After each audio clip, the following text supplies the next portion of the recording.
Assalamualaikum warahmatullahi wabarakatuh. Pagi. Alhamdulillah kita berjumpa kembali dengan saya Bintang EP. Bagaimana kabarnya? Semoga Anda selalu sehat, selalu bahagia, selalu sukses pada hari ini. Amin. Dan kali ini bukan hanya dari sisi suami untuk membahagiakan istri saja yang patut suami lakukan, tapi juga istri patut untuk membahagiakan seorang suami. Dalam pengamatan dan pengalaman saya menangani klien terapi yang datang kepada saya untuk melakukan sesi konsul hipnoterapi, saya menemukan banyak pasangan yang memiliki masalah atau kesenjangan peran, ibaratnya bertukar peran ya, mengambil alih tugas dan tanggung jawab. Banyak istri yang saat ini justru berperan sebagai kepala rumah tangga. Bisa sebab sang suami kurang bertanggung jawab, malas bekerja, suami yang tidak bisa melaksanakan tugas, atau bisa saja suami itu sakit, atau bisa juga suami menganggur karena di PHK, suami tidak memiliki pekerjaan tetap, dan macam-macam sebagainya. Saya amati dari berbagai kasus yang saya tangani, banyak istri yang bekerja atau berbisnis dengan perasaan yang berat, merasa terpaksa, tidak ikhlas, tidak ridho, sering kesal, ngamukan, diam-diam memendam kekecewaan. Saya yakin beberapa di antara Anda sebagai suami pernah merasakan hal itu, atau merasakan istri memendam kekecewaan, dan bahkan Anda sebagai istri pasti merasakan salah satu rasa seperti ngamukan, kesal berat untuk bertukar peran, mencari nafkah. Itu saya yakin di antara kita semua ada seperti itu. Nah, ini sangat penting ya, jika memang ada. Ini adalah solusi, video ini akan saya bahas. Sebab istri merasa tidak semestinya ia yang bekerja keras membanting tulang. Dan ia juga tidak merasa seorang istri itu yang mencari nafkah untuk memenuhi kebutuhan keluarga. Jika ini yang terjadi, biasanya apapun pekerjaannya, profesinya, bisnisnya tidak akan berjalan dengan sukses seperti yang diharapkan. Kenapa? Ya karena dia melakukannya secara terpaksa, tidak ikhlas. Sebaliknya, jika sang istri menerima ikhlas hati kondisi suaminya, tetap memperlakukan suaminya dengan baik, melakukan aktivitas pekerjaan atau bisnisnya dengan sukacita dan happy, kebanyakan kualitas kehidupan rumah tangganya selalu berkecukupan. Beberapa orang itu karir dan bisnisnya mengalami lompatan sukses yang dahsyat luar biasa. Kenapa bisa begitu?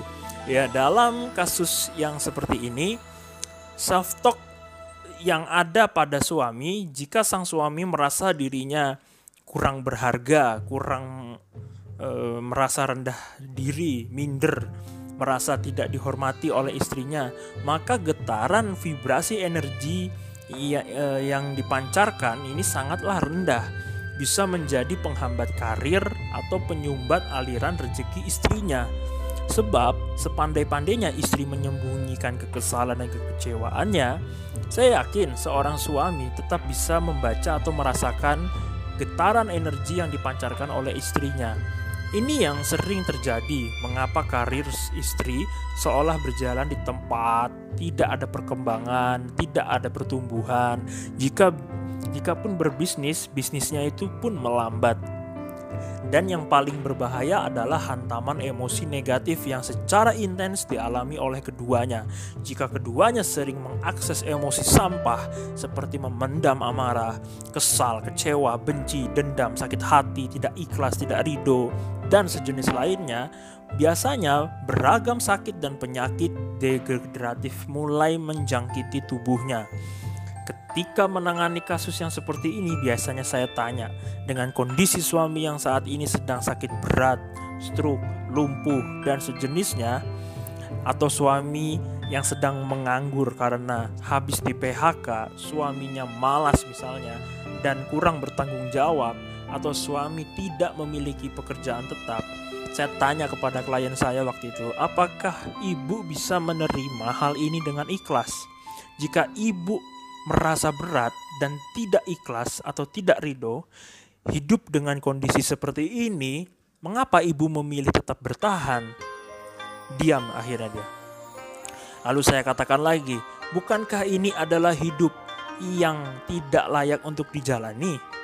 Dengan kondisi seperti ini, jika ibu memutuskan untuk tetap bertahan dengan tetap bertahan, mengapa tidak ibu ikhlaskan saja suami ibu? Diam juga. Bukankah ini sudah menjadi keputusan ibu sendiri? Jika hal ini adalah pilihan dan keputusan ibu sendiri, yang ibu sendiri sudah tahu resiko dan konsekuensinya, lalu mengapa ibu mengeluhkan keadaannya? Diam juga dia. Lalu saya bilang lagi, adalah hal yang aneh jika Anda mengeluhkan keputusan yang Anda buat sendiri. Adalah hal yang sangat lucu bagi saya jika Anda sendiri yang menjadi penyebabnya, tapi Anda menolak atau tidak mau menerima akibatnya. Biasanya rata-rata bukan hanya diam, tapi klien-klien yang sering saya tangani di hipnoterapi biasa menjawab, kok jadinya saya yang salah ya Pak Bin? Kok jadinya saya penyebabnya? Ini semua terjadi kan karena suami saya tidak bertanggung jawab. Lalu saya jawab, atau saya katakan kepada ibu itu, tapi Anda sendiri kan yang memilih dan memutuskan untuk tetap bersama. Memangnya nggak ada pilihan lain? Bukankah ibu bisa memilih untuk berpisah atau bercerai? Diam akhirnya. Lalu saya katakan lagi, jika Anda memilih untuk memutuskan dan tetap bersama, semestinya ibu juga sudah siap menanggung segala resiko dan konsekuensinya dan menerima dengan ikhlas apapun keadaannya. Apa yang ibu alami dan rasakan saat ini sama seperti seseorang yang sebenarnya sudah tidak cocok, sudah tidak nyaman, tidak bahagia bekerja di sebuah perusahaan, ibaratnya seperti itu ya, tapi memilih tetap bertahan di perusahaan itu. Tapi setiap harinya tetap berangkat kerja melulu ke kantor yang tidak ibu nyamani itu, dengan segala keluh kesahnya, entah kecewa dengan sistem penggajian atau upah, rekan kerja yang menyebalkan, sampai atasan yang memuakkan. Padahal ibu sendiri bisa memilih untuk resign dari perusahaan atau tempat bekerja ibu yang sekarang ini ibu tempati. Ibaratnya seperti itu. Padahal ibu bisa memilih untuk bercerai dari suami ibu kalau ibu memang tidak betah. Ini seperti seseorang dengan sadar buang angin atau kentut di dalam ruang tertutup, tapi setelah itu ia mengeluhkan bau busuk kentutnya sendiri. Bau ini, kentut siapa ini? Jika ia bertanggung jawab, ia akan berdamai dengan kentutnya sendiri, menerima dengan ikhlas atau apa adanya bau kentutnya itu, dan tidak menyalahkan orang lain maupun suami. Nah oke, beberapa kali ya, kita kembali ke klien saya tadi ceritanya. Beberapa kali klien saya mengalami perubahan hidup yang sangat drastis setelah mereka menjalani sesi terapi. Setelah mereka memutuskan untuk berdamai dengan keadaan, menerima dengan ikhlas suaminya, berhenti mengeluhkan suaminya, tetap memperlakukan suaminya dengan sebaik-baiknya, menghormati dan menghargai suaminya dengan setinggi-tingginya, tidak memperlihatkan rasa kesal, kecewa, dan emosi negatif di depan suaminya, dan selalu memasang wajah mahal di depan suaminya. Apa yang saya sampaikan ini bukanlah cerita fiksi, ini true story, tapi sebuah realita yang sangat benar-benar nyata terjadi di depan mata. Istri jualan bakso, jualan baju-baju, jadi tukang tambal ban, jadi supir ojol, kurir, dan berbisnis di online, bekerja kantoran, sebagai buruh pabrik, dan lain sebagainya.